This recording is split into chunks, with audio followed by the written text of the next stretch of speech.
Pour moi, le Grand Raid, c'est la montagne, tout simplement. Voilà. Alors, le début de l'histoire du Grand Raid avec moi, c'est assez simple en fait. J'arrête de fumer, c'est une décision que je prends dans l'an 2000. J'arrête de fumer, je me mets un petit peu au sport, je suis incapable de courir un quart d'heure. Et puis je persévère, je continue. Je découvre qu'il y a une course à La Réunion qui s'appelle la Diagonale des Fous. Et en 2 ans, je décide de me préparer pour la faire. Et en 2002, donc, je fais le grand saut. Je tente cette aventure. Depuis, j'en ai fait 9 et j'ai changé de métier. Maintenant, je suis dans toujours un métier passion montagne, je suis accompagnateur en moyenne montagne. Le Grand Raid, ça reste une course particulière, déjà dans le monde, donc c'est un parcours exceptionnel. On est dans le parc national, classé au patrimoine mondial de l'UNESCO.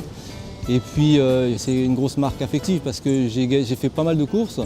Et le Grand Raid, c'était ma première victoire sur une course trail en fait. Donc ma première victoire, c'est en gros ce que rêve tout coureur de gagner un jour. Et c'est celle-ci que je gagne en premier. Ouais, il y a de fortes émotions, c'est ancré maintenant, ouais, bien sûr. Quand on est en tête de la course, c'est des faits qui m'ont marqué. Mafaté qui a couru pendant 10 km avec moi, rien que pour causer un peu. Voilà.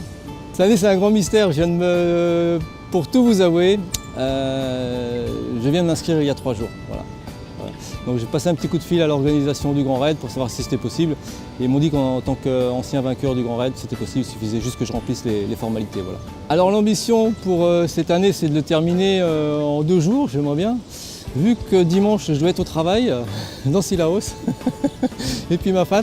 Donc il faudra qu'il me reste un petit peu de jambes, donc je ne prendrai pas de risque de me blesser, parce que j'ai besoin de mes jambes pour travailler et pour vivre. Voilà. Alors, un message à faire passer, c'est à toute la Réunion, de mettre une bonne ferveur, comme d'habitude, d'encourager tous les athlètes réunionnais à se dépasser pour qu'un jour un Réunionnais reprenne ça dans la poche, qu'il soit le roi des fous. Voilà, ça c'est un vœu très, très personnel. Ça, voilà.